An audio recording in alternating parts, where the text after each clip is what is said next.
Well, hello, everyone. It's not very often you get to cut the tape, cut the ribbon on a new show. Welcome to the new Weekend Warrior Show with Curt Sandoval and Dr. Klapper. Great to have you here. Oh, it's so exciting, Curt. For those of you who don't know, I feel like we've been working on this project, you and I, since right after the T-Rex went extinct. You know, it's been a day or two, right?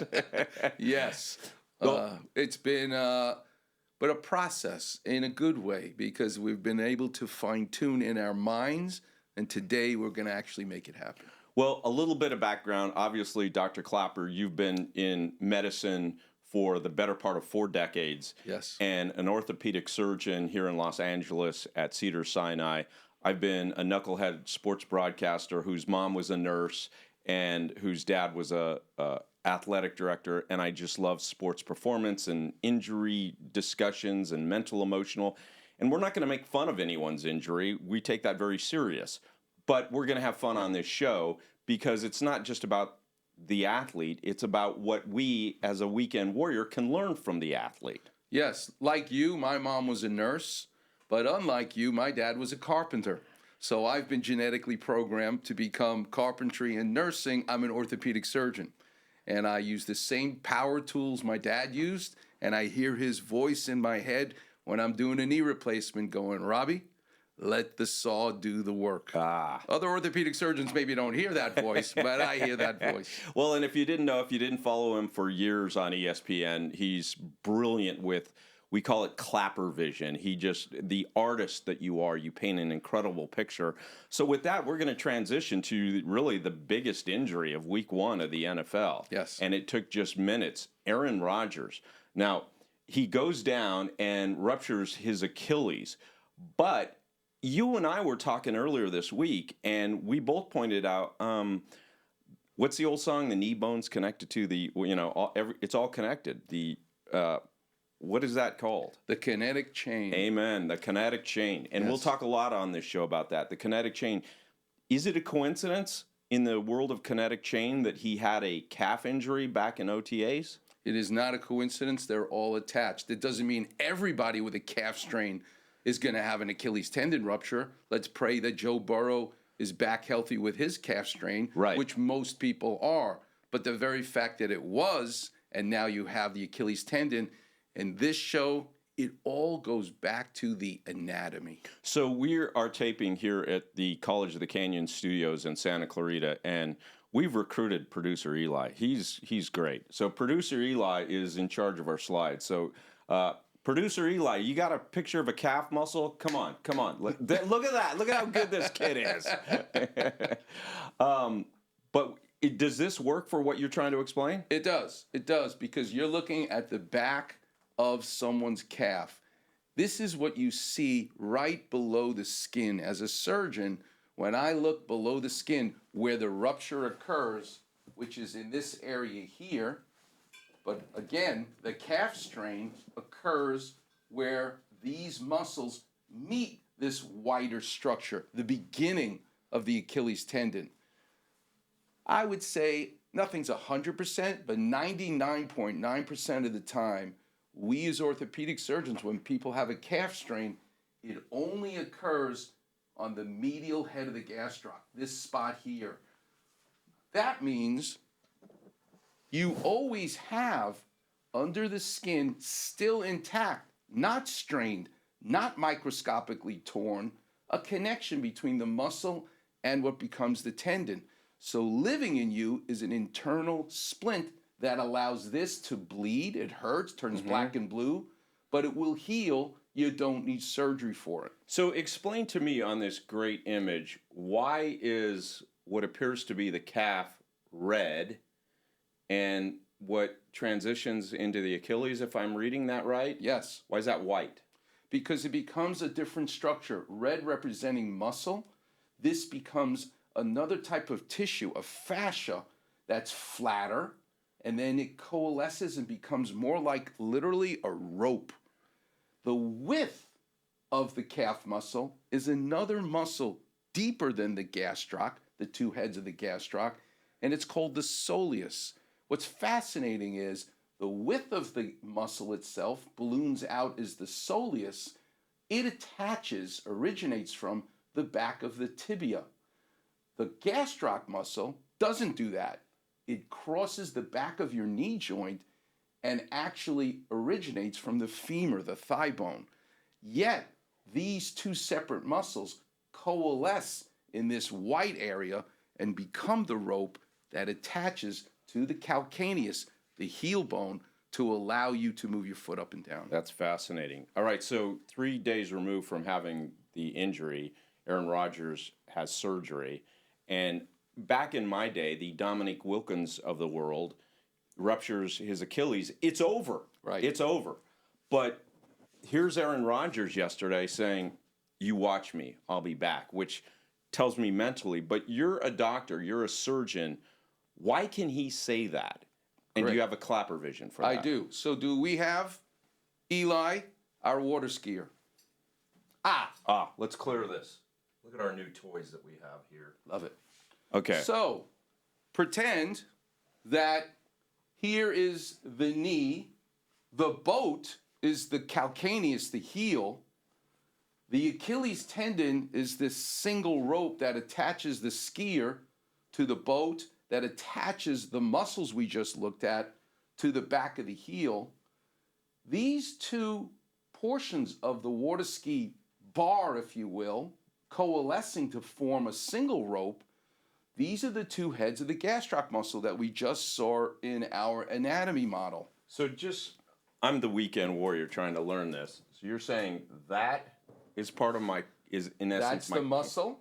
That's the other muscle, the medial and the lateral head, Gotcha. now forming that white area you asked me about, Gotcha. which is the single rope. So when a player, Joe Burrow or Aaron Rodgers early in OTAs, injures or strains one of these white smaller ropes to the bar, guess what? You still have the other rope attaching to the main rope. You're still skiing. Okay, so here's my question. I'm going to clear it. Curt Sandoval, weekend warrior, in his 50s. My flexibility is not what it used to be. So yesterday, I'm just doing some hill repeats, very slow, jogging uphill.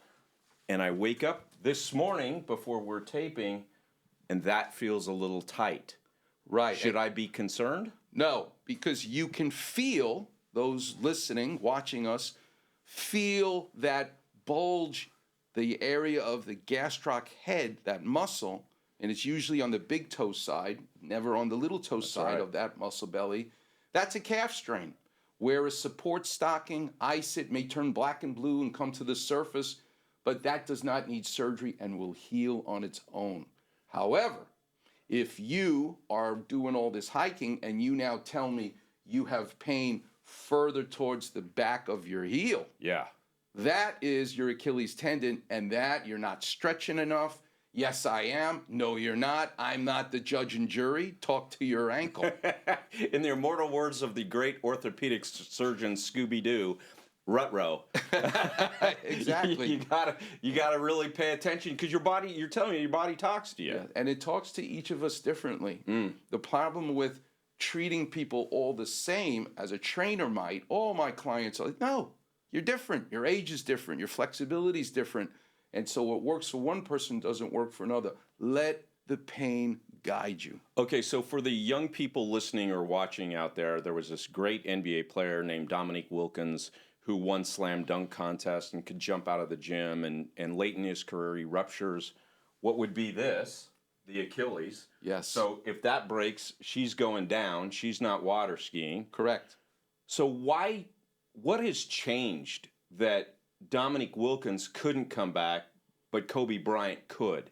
And Aaron Rodgers is saying, yes, he can. There are two things, in my opinion, that have changed the technology in my world of orthopedic surgery that we didn't have in the days of Dominique Wilkins, Joe Namath, Sandy Koufax. These legendary heroes, athletes with the same injury, but our technology was different. Right. So let's go back to the anatomy picture. Okay. And Let's now clear this. we're ready for a Klapper vision. I'm ready. Ladies and gentlemen, boys and girls, we've got our first Klapper vision. Let's see it. Bring it. Bring it. So this drawing shows you red muscle bellies forming this fascia, which then becomes the rope that attaches. Right. So this happens to be my favorite pasta, which is Rao's spaghetti. Okay. And I took it out of the package. Just for the viewer, why don't you bring that pasta a little bit almost in front of this guy? There you go. Okay. So I took it out of the package, but intentionally just so that you would see the striations. Oh, the microphone's blocking it. There you go. That you can see the striations of the spaghetti strands. Doesn't that look familiar to what you're seeing in the anatomy? Yes. It's not going horizontal. It's not going diagonal. They're north-south fibers. And that's exactly when I take a scalpel to fix your Achilles tendon and go through the skin, this is what the Achilles tendon looks like. Wow. Except instead of it being in continuity from your calf muscle to the calcaneus, right, to the rope to the boat, pretend I've taken this spaghetti and just cracked it in half, and now I have two ends. So I see two mop ends, if you will, or two separated spaghetti areas if I break this in half. Now, here is the first big advance of me trying to sew up and repair the tendon that's ripped in half. And as you get this ready, I'm just going to tell every Italian viewer out there, circa, Mark Giraldi at my first pizza restaurant, we're not breaking the spaghetti, okay? We're not. Yeah, that's too valuable. That's blasphemy. So, but it's a beautiful Klapper vision. Thank you. So, you have those are stitches. I brought for our viewers, fans, to see. This literally came from the operating room yesterday, and you can see a needle that I'm holding curved, and I have a special tool that allows a needle holder to hold it. But I want you to appreciate the strand of material that the suture is made of that I'm going to use to literally put my needle through the tendon. But think about it. This is a vertical strand suture material, and this suture material, if I now pull on it, it will just pull through the spaghetti strands. Right. So the first big advance of why will Aaron Rodgers be able to come back is, number one, the material that the stitch is made of, we didn't have before. We now have it, and it's called fiber wire. Wow. And you cannot tear it. It is the same similar bulletproof Kevlar type material that is so much stronger in terms of rupturing. You literally can't. So think of it as a bulletproof type of stitch. That's we didn't have before. So the stitches won't break when force is applied when a 300-pound defensive lineman lands on somebody. Right. But here is the other, and that is in the technique, the technology that we have now. When I take that stitch and come up north-south into the spaghetti strands, into the fascia, the torn Achilles, what I then do is take the stitch and go east-west. Oh. What that does is, as it comes out of the tendon, I then go and grab it again, go vertical and horizontal. And I work my way up, vertical, horizontal. And what that does is it locks the stitch into the tendon so I can pull on it as a single unit, and it will come with me back to where the gap is where it tore. It won't pull apart. The fact that the suture material is so strong, and I'm able to now lock with this stitch called a crack-out type of stitch. You have to learn this as a surgeon. Yeah. And reattach the two ends that broke. This is why, not breaking news, but on our very first podcast, you and me, Curt Sandoval, are going to be able to explain why he's able to come back. His will, his Mamba mentality is there. But he, just like Kobe returning to basketball, he's 40 years, he's going to play again. That's astonishing, because if I'm hearing you right, there's really two things working in Aaron Rodgers' favor: is the technology of the stitch and the new way of doing things. Yes. And that's the evolution of all, Yes. 15 years ago, we didn't have an iPhone. Correct. And now we have this. But as a weekend warrior, I am going to stretch my calf more. You've got my complete undivided Yes. attention on that. And I hope everyone listening who plays pickleball or whatever they do, stretch is the best thing. But you touched about Mamba mentality. How much does that play a factor in the nerves, in the just getting over the first time Aaron Rodgers plants his foot and his brain's going to go, last time I did this, it wasn't working? So here's the key. Let's go back to the image of the injury. Okay. Producer Eli is a rock star. He's going to go back a couple. There we go. Love that. So here's what's so special about this picture. It's not his foot. It's not the calf. It's not the Achilles tendon that we can visualize almost through his uniform. Yeah. What we're seeing, which, by the way, does happen, he's on the field running around and goes down on his own, a non-contact injury, where an elite athlete or a weekend warrior says, oy vey, my body let me down. Yeah. Mentally, no. He's got a big guy on top of him. Right, And right. he has the turf, which is a whole nother conversation. Yep. Artificial versus natural turf, to be the source of his body breaking down. But more so, the fact that he's being tackled. In my opinion, when it occurs because of contact, the player, the weekend warrior, can rationalize that that was a freakish accident and it wasn't my body letting me down. It's true you had an injury. And I think reverse engineering here, this will enhance Aaron Rodgers' ability to intellectualize and be motivated to say, I'm going to have a better blocker, better turf, better whatever. Right. But I'll be back. That's what allows him to think that. That's great, because when I think about Kobe, he was just playing defense. When I think of, I've got a God-given heavier set calf, and my calf gets strained a lot. And so if I went down, and God willing I don't, but I wouldn't have someone on my back. And for the people who are out there listening, it's just it was just such a great visual of the calf and the water ski rope to teach yourself. Last thing on that, because this show is really for the people to educate themselves and self-taught. Other than stretching, I'm assuming hydration plays a big part. What else should people know about their body talking to them as it relates to the calf and the Achilles? Just think about what else influences the bungee cord of elasticity. I'm 66 years old. Pinch the back of my hand. We could wait for a half an hour for my skin to flatten. It's less hydrated no matter how much I drink. Right. That's one feature, is the age, the shoes you're wearing, the terrain you're running on. What you can't get away from is the location and its blood supply. So go back to the anatomy. When they tear, they always tear in the same spot. Really? About 2 inches above the heel. Really? Why? Why? Because, ready for a Klapper vision? Yes.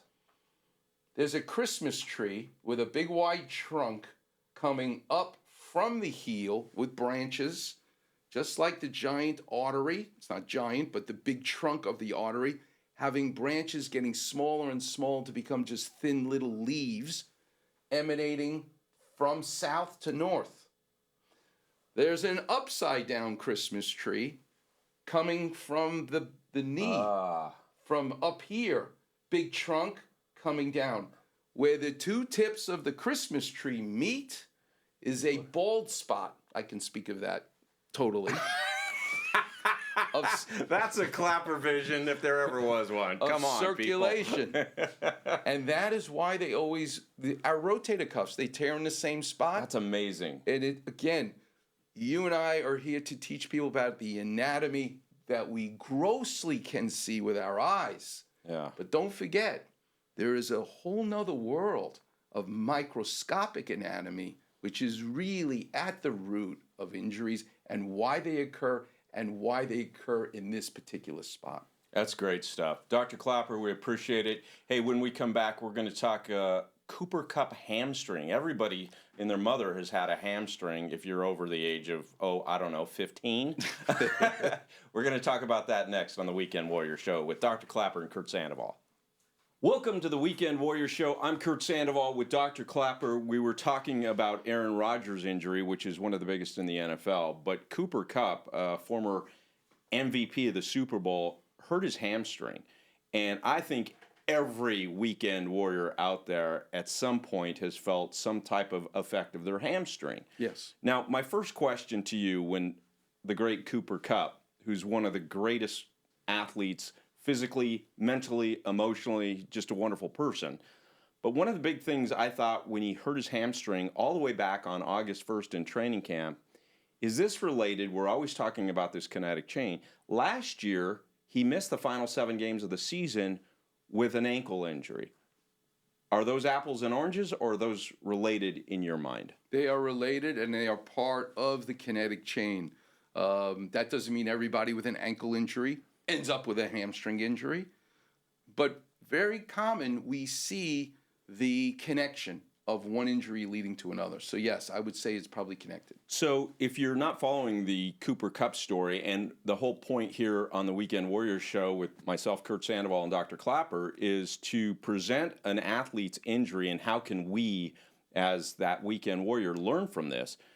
The thing that jumped out at me as a guy who covers the Rams a lot is he had a setback. So I'm thinking, okay, if I had a setback, I can still get to the set from the newsroom or my sports office. But Cooper Kupp running sprints at full speed down the field has a setback. Can you describe what is a hamstring? I mean, we've all heard a hamstring. What's a hamstring? So here is truly the anatomy, the pelvis. Oh, I love that. And this is the socket of the ball and socket joint of our hip, the acetabulum. Here's the ball that fits in it. Look how beautiful this is, as this ball and socket joint allows you to flex your leg, extend your leg. Those are 2 planes of freedom. Yep.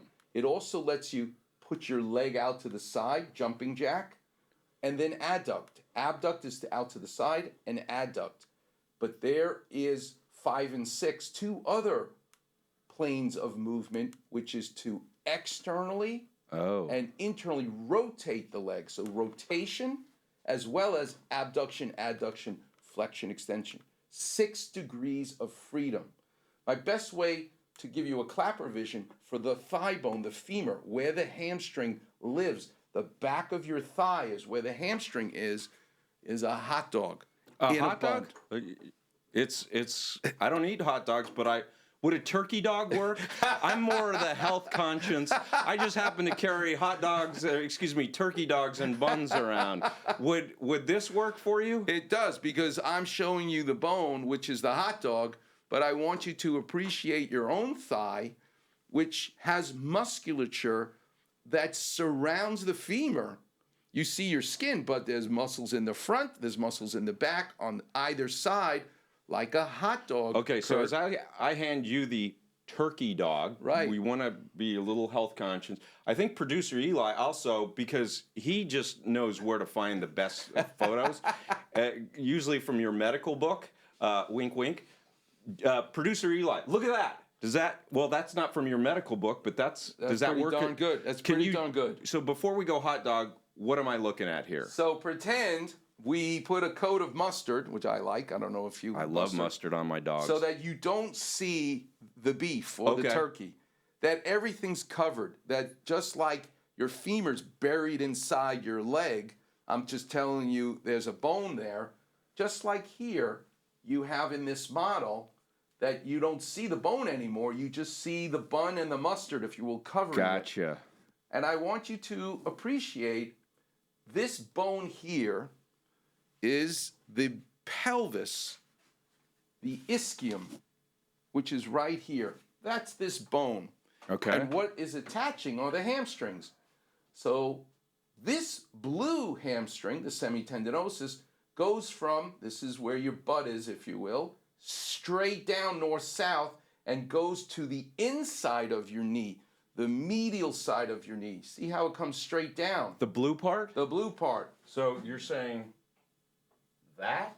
Yes. Okay. Both the semitendinosus and the yellow one here, they are north-south hamstrings in the back of your thigh. Okay. That allow you to extend your hip and allow you to flex your knee because they're attaching beyond your knee joint when they contract. But here, and they don't tear. They're not involved usually in a hamstring tear or sprain or strain. Which guy is? Biceps femoris. It's this guy that goes from the same origin of the bone, the ischial tuberosity. But look at the difference, Curt. It crosses the back of your thigh and ends up on the other side of the knee. It's a diagonal muscle. So you may ask, why do we have north-south, but why would we need a diagonal muscle? And so here's another Klapper vision. It involves having a bottle of beer, like a Corona. And in the old days... I'm not saying I'm a Corona drinker, but I just coincidentally, just out of the blue, you know, it was a great summer. And I went to Catalina Island because that's where I love to hike and exercise my calves. And Catalina Island's all about the buffalo that were left there. And so you would be using a traditional pop-off, if you will, bottle opener for that type of top. Okay. So all kidding aside, how does this relate to my hamstring? Because you can easily either use your bottle opener or bang it on the side of the table, and you can lift that bottle top right off the bottle. Yep. Correct? Correct. Without spilling any. Right. Our studios here at College Well, of the now Canyons. we don't use bottle openers like we used to. We use a twist off. You're not using that bottle opener on this guy. Yeah, and it's tough. Tough. But look at what you're doing with your hand.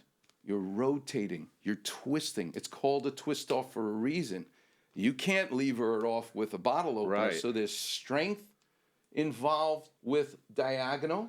But more importantly, the fact that it is a diagonal means you need twist. You need rotation. Oh, okay. So that is why this is the key muscle for baseball players to swing, Cooper Kupp to run down the field and turn to catch a ball. He needs his hamstring. So if I've heard things about different strains of hamstring, third degree, first degree. What is that? Well, not only do the degrees of the damage make a difference, but here's something else that's so interesting to me about the anatomy. Notice how they're even using the word long head. Right. That immediately implies there's a short head. Yeah. That's correct. There are two heads. Okay. In Latin, like bi is bicycle, two wheels, sep is head. Two-headed muscle.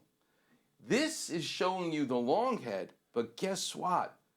There is hidden deep to this drawing, attached right to the back of the femur, a short head. And so both the long head and the short head are involved in the rotation. So you may just say it's just a grade 1, which on an MRI, which is some signal changes, it's not ripped in half. But microscopically, it's a tear, but it usually involves the connection of two pieces of that same muscle. You may minimize it by saying it's a grade 1. We can't make it heal fast. We don't do surgery for it. It is a very difficult injury to deal with, and you must shut someone down and have it heal 100%. Because if it doesn't, the other members of the bun will now be put into overdrive, And be careful that you don't create a groin injury, which is the mustard side of the bun that surrounds the hot dog. So if you didn't see our last show, we talked about Aaron Rodgers and his Achilles, and at the end of that, we talked about the mental, emotional, and often referred to as Kobe mentality. With the Rams, we don't know what we don't know, but with Cooper Kupp, or more specifically with you, the weekend warrior, when you're out there, and I'll try to make the analogy, Cooper Kupp and the coaching staff is saying it's not healing like it normally would.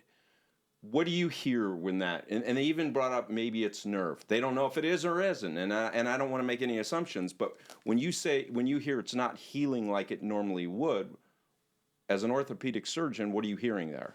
So you want to see is there damage in multiple places in the muscle? Okay. And as I just explained, there's a long and a short head.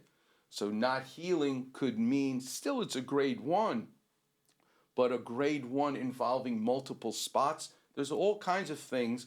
And nerve-wise, this is a very important area because this muscle lies right on top of the sciatic nerve. Oh. So, I'm not saying you have a sciatic nerve injury, but yeah, you've got to make sure this is comfortable, this is healed, the body bleeds. It just like you cut yourself, it bleeds, it makes a scar, it makes a blood clot, not a traveling one, but just to help healing. Makes a scab. And you look at your own skin, you see a scab on top. Well, this kind of healing occurs internally as well, and it takes time. So I want to always finish whenever we talk about injuries and applying it to helping the weekend warrior out there.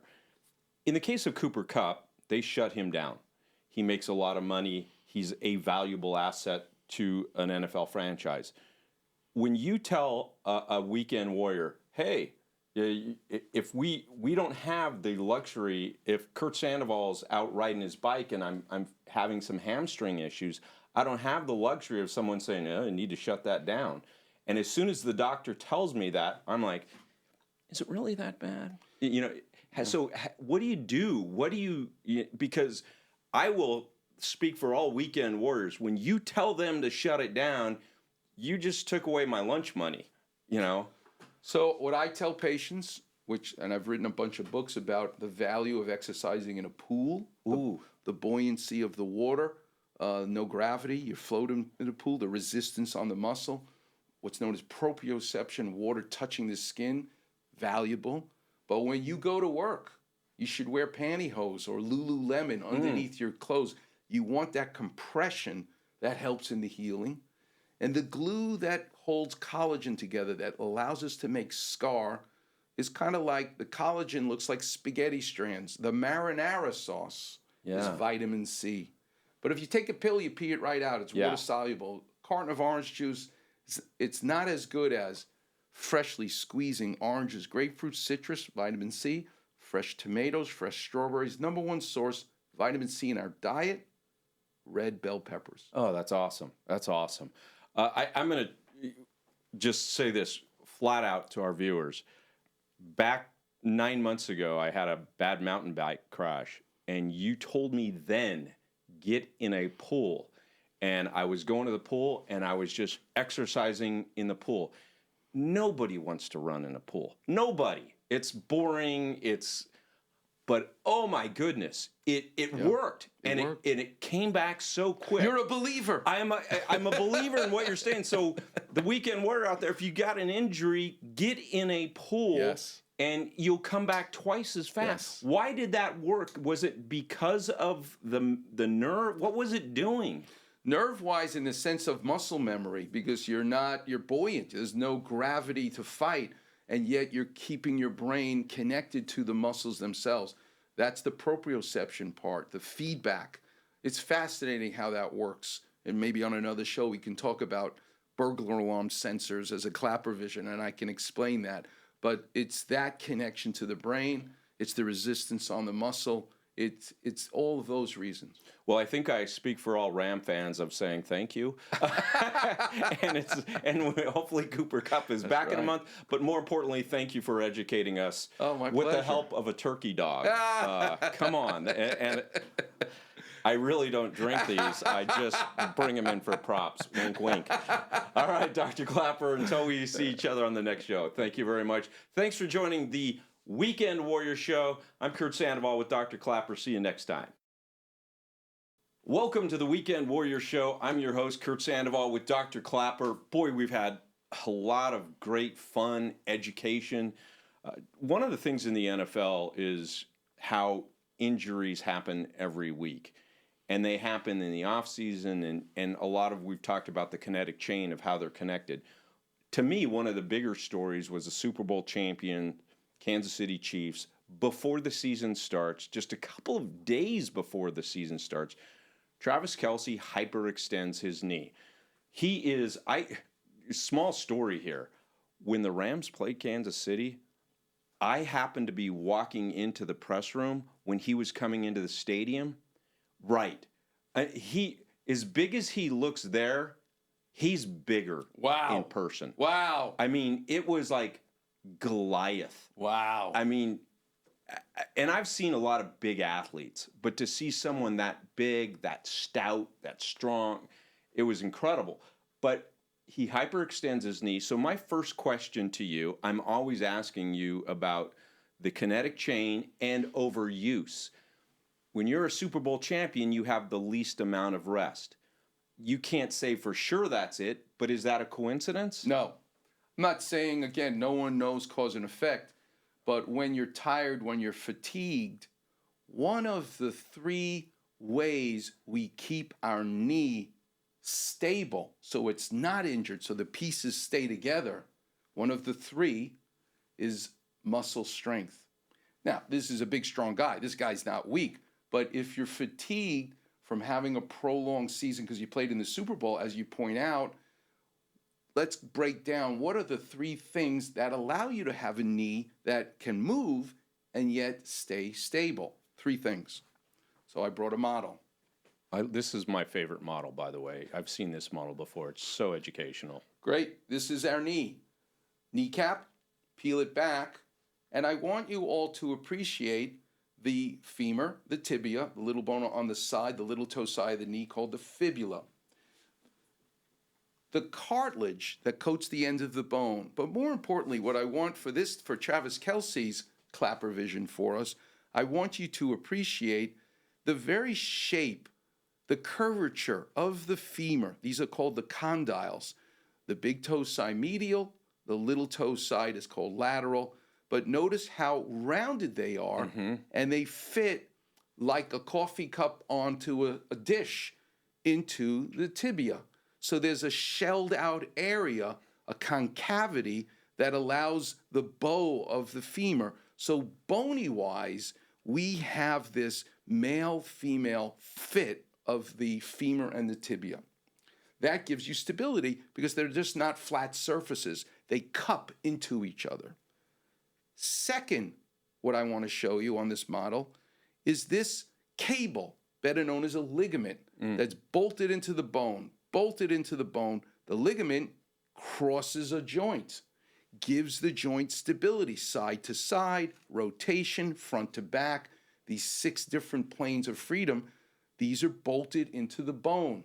You have no control over your ligament and its strength. You have no control over the shape of your bone. Those are the 2 things. Here's the third of the 3 things that give you stability. Take your finger, wobble it. Okay.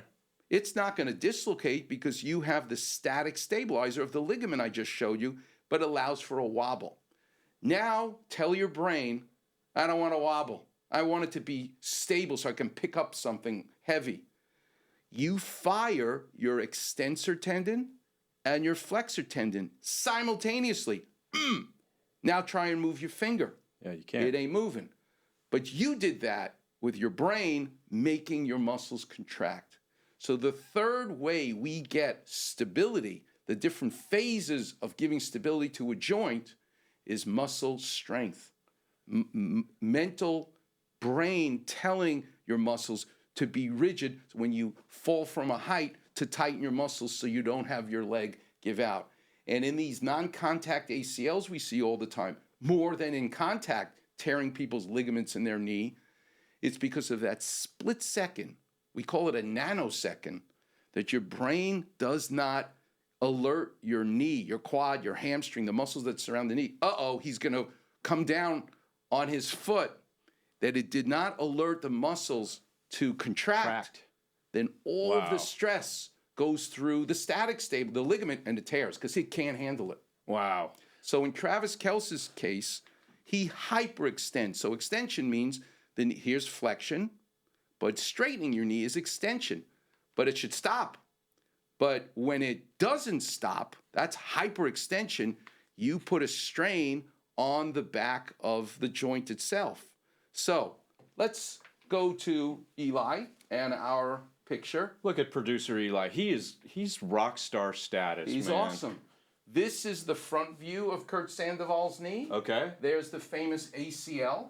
This is my ACL, right? And that's the posterior cruciate. Notice again the very important point of it being diagonal, because that helps in rotation. But now you're standing facing the wall, and we're looking at your knee from behind, or Travis Kelce's knee from behind. Okay. That's the posterior. Peel away the skin, peel away the hamstrings, peel away the artery and the nerve. And that is the back of the knee, showing the ligaments themselves.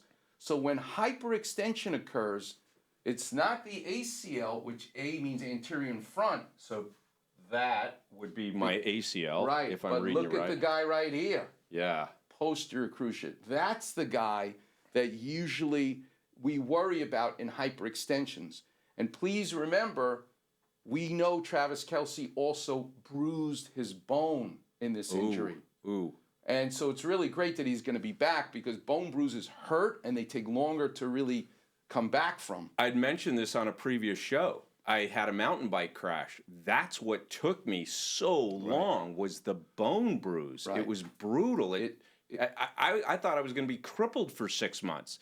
He's back in a couple of weeks. Well, this is because he's so big and strong. He has that going for him. No offense to you. I but was you're just not going to Travis say, Kelce. I'm trying not to take offense to that, but I'm not in the NFL, correct. But the way I want you to think about a hyperextension knee is, as I explain the stability, what gives you the first level of protection so you don't hyperextend is the muscles. The next thing that gives you protection, which is what's not shown in this picture, is what's known as the capsule. That's this canvas-like material that wraps around the joint. And the third, which is really what you want to, is the third level, is the ligaments themselves. So Eli, let's do a Klapper vision. Okay. And I want you to pretend you're in your car. Okay. When you now see a car in front of you that's stopped, you're driving your car, you're the driver. With my seatbelt on. What protects you first from being in the accident? Bad boy. The brake. You have motor control. Yes. To hit the brake softly, and hopefully it's enough time so that you don't hit that thing in front. Right. So that's mental, making muscles work to bring the car to protect you from being injured. Right. That's the mental and that's the muscles. The second, just like the ligaments that are stuck inside the joint, if you will, is this guy. Seatbelt. You couldn't stop. You hit the brakes too late. You hit the car. It's a fender bender. You now, thank God, have your seatbelt on, giving you protection. But if you're going 50 miles an hour and that person in front hits the brake and you slam into them, you got to go beyond for protecting the driver, the seatbelt, airbag. And that's how you have to look at a hyperextension knee. These football players getting contact on every play, they are brake pedal. Right. They're controlling their muscles. Some of them, seatbelt, because it's a little bit of a fender bender. Some of them are airbags. Travis Kelce is between the seatbelt and the airbag in his hyperextension, which led to the bruise of the bone. So, from a weekend warrior standpoint, a lot of people listening or watching this might be thinking, well, I've been hitting it hard. I've been hitting it hard. And is there a risk of a hyperextension? And who knows? But the follow is if you're that person who has hyperextended, if you are Travis Kelce who has hyperextended, he only took a week off. What's the risk factor? How high or low is the risk factor to this happening again, Dr. Klapper? I'll answer it with the Klapper vision. He bruised his bone, and we have MRIs to tell how much damage you have. Okay. But if you tore your seatbelt, you better fix the seatbelt before you go back and drive again. That's so right. the extent of the damage, if you were now to return where the seatbelt was not quite 100%, if you're in another accident, more damage can occur. Yeah. That's the answer. When you think about a hyperextension, and for those of us who have watched sports a lot, our brain instantly goes, ooh, because we know that's not a natural motion. If it's an elbow that hyperextends, if it's a finger, whatever. In his case, it's ooh. How much of that ooh is in if you're a weekend warrior that's hyperextended, or Travis Kelce, to not do that again, to be tentative, because when you explained about the finger shaking, I don't think about my brain telling my nerve to hold, but it does, and it's lightning fast. Is that an issue for a weekend warrior? Is that an issue for Travis Kelce? Yes, in this sense, and maybe I'm getting a little more complicated, but we are talking about the gross anatomy that you and I can see with our eyeballs. I have a model of a knee. I could look at your knee. But what about the microanatomy? Is there anything special in that ligament we just talked about In the and back. showed a picture? I'm focusing, as the son of a carpenter, on structural beams, right? So I fix ligaments that get torn. I fix bones that get broken, because that's the gross anatomy that I can see and fix, and I see where it's torn. But don't ever forget that there is a microanatomy that we don't see. What do I mean? Living within this ligament is a neurologic sensor. It's called the Golgi tendon, that gives feedback to your brain for position sense. Wow. If you and the weekend warriors close their eyes, bent your knee, you don't need your eyes open. You know your knee is bent versus straight. How do you have that information? It comes from that sensor. Wow. When an injury occurs, hyperextension, a sprained ankle, you're more at risk of another worse sprained ankle or fracture with that simple sprained ankle if it doesn't get to heal, because you've damaged the feedback to the brain for position sense. That's why we do this show right there. That was not over the top. That was fabulous. Now, at the time we're taping, producer Eli dug out a picture of this really great baseball player named Shohei Ohtani. And at the time we're taping, the guy who's the Babe Ruth of our era, who's pitching and hitting at elite levels, it comes out today that they've shut him down for the season because of an oblique. Now, he's been suffering from this oblique, and I had started the Travis Kelce with, hey, is this in any way the potential of an overuse injury, because he had an extended season. He played 17 games. He played the playoffs. He played the Super Bowl, and they've been to, 3 Super Bowls in 5 years. Similar, oblique. In your mind, is part of it an overuse injury, because he is the one guy, the only guy in Major League Baseball that uses his oblique to pitch and to hit? I had the great fortune of being able to train in my years of training at the Hospital for Special Surgery in New York, where they took care of the Giants and everybody else. But then I did an extra year with the great Dr. Frank Jobe. Oh, yeah. Who invented the Tommy John surgery. But it's like being a musician and getting to spend time with Paul McCartney. It's amazing that I was able to spend time with Frank Jobe.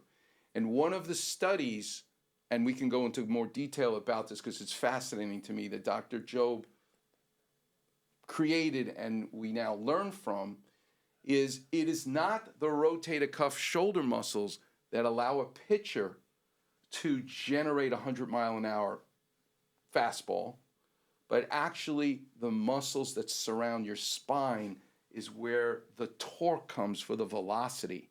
You actually only use the rotator cuff to slow the ball down. This was through studies that Dr. Jobe did. And with that information, you need your spine, the muscles that surround your spine, to coil like a snake and release that twisting movement for pitching. But when you're also an elite hitter of the baseball, as Deion Sanders says, the hardest thing he's ever had to do is to hit a baseball. As Tommy Lasorda said, forget about golf, the ball ain't moving, okay? So it's the hardest thing. But what generates that power to hit the 100-mile-an-hour fastball is the batter at the plate needs to rotate. And what causes rotation? So, Eli, let's look at the anatomy of the spine. Which is the oblique. Okay, So here is your spine. Here's your pelvis, your hip. Your neck is up here. So can you draw on that? Where is the spine exactly? These little bumps, Gotcha. if you were to feel the back of your spine right now, That's a vertebrae. Those are the spinous processes. That's the tip of your spine. And just imagine peeling them away. There's your rib cage, and we call it the lumbar spine because these are the 5 vertebral bodies that don't have ribs attached to them. Okay. And then the neck is the cervical spine. But look at all the many muscles, for the most part, going north-south. That allows you to touch your toes. That allows you to go sideways. That allows you to rotate. Here's a great Klapper vision. Maybe you have a joystick available. Oh, well, you know, I walk around with a joystick. I'm a joy to everybody. You know, I just want to make sure I'm carrying the joystick. So show us front and back, flow. That's bending to touch your toes and lifting up. That's flexion and extension. If I'm like great information, I'm going forward and then back. And then backwards. Great. Now let's do sideways bends. Left and right. Left and right. Mr. Joystick here. Mr. Joystick. And now grab the top of the joystick and twist. That's rotating. 6 degrees of freedom that your spine gives us. So when we look, Curt Sandoval, at the north-south muscles, that's flexion extension of your spine, like the joystick, okay? And then we have something called transverse, which is horizontal core muscles, that when they contract, it allows you to bend sideways. But we need diagonal. We need diagonal. Better, what's another word for diagonal? For rotation, like the twist-off Corona cap. Twist, rotation. Or like if I had a soda. Correct. That's not a top off where you use a bottle opener. You twist it off. That's oblique, diagonal threads for rotation. Gotcha. So where here do we now see oblique? Here they are. Okay. Internal oblique. You see they're diagonal?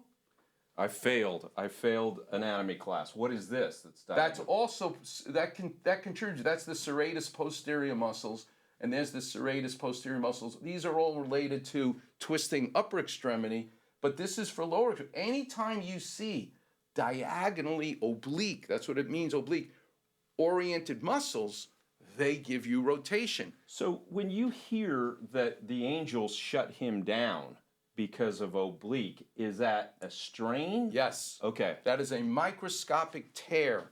Again, they don't usually rip in half. They don't. But microscopically, they tear. We cannot fix them with surgery. We can't really enhance the healing. They need to be left alone to heal on their own. Because if you let this fester and not heal, you will now, look at all the muscles, they live with each other. Yeah. You will now light up other muscles and make miserable as they overcompensate for the injured one that just needs to be left alone to heal. It's, you know, I've been around you long enough. I don't want to call it a Klapper vision. I'm going to call it a Sandoval-ism. But if I had a bowl of water and I put 1 dot of blue dye in it, a little bit of all the water has a little bit of blue. Yep. When I look at this, that's what I think of Shohei Ohtani, is if he's pitching and hitting, and he's pitching and hitting, and then it was damaged somewhere along the way, and we've seen these highlights where he's rounding the bases and he's grabbing there. It really is. You can see it because of the way it's tied in. It affects everything. Is that accurate? It's totally accurate. And again, I want the viewer to appreciate the layers. The layers. My father, the carpenter, used to tell me that a piece of plywood is stronger than a flat piece of board lumber. Because plywood, yes, it has that epoxy, that glue, but most of what gives it the strength is it has wood fibers going in all different twisted oblique directions that gives strength. Oh, that's great. So this is a layered set of muscles like plywood, not board lumber. We had talked about a hamstring before. Is there various degrees of this, or is it, how do you know how much rest? Is it a feel thing? What more can we do in the healing process? And I'm guessing with as many weekend warrior golfers as there are out there, it's like, oh, yep, that's my golf game right there. So I'm the only orthopedic surgeon who's going to say he loves pain. I don't want people to be in pain. I don't mean it that way. But that is what uniquely tells you versus another athlete, patient, weekend warrior, that you're hurting or you're healed. Pain. And the problem is medication. God, Dr. Klapper, make it not hurt anymore. Yeah, we have an entire pharmacological billion-dollar industry. That's right. To take away the symptom. But I need to spend more time teaching you how you don't get hurt so you don't need, because that pain has got to guide you of when to stop and when it's okay to come back.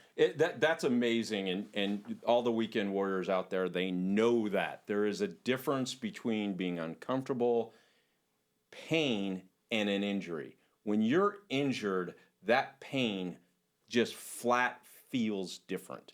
It just, you were showing the knee earlier with the Travis Kelce, and I was marveling. I'm like, man, God's creation of the human body is astonishing.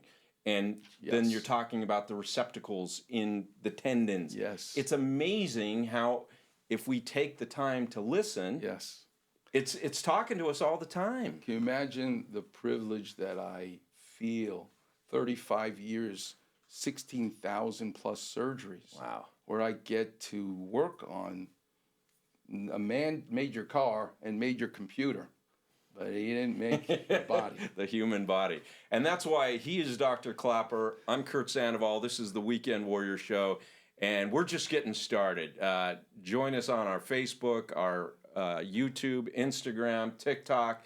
And we're going to bring you this insight 5 days a week. And we're just going to help educate you, because we all know you guys love sports. But this man has dealt with some of the most famous pro athletes, actors, actresses, and weekend warriors like myself, who's helped us better. It's an honor. Thanks again, Dr. Klapper. Until next time, you're watching the Weekend Warrior Show. Have a great day, everybody.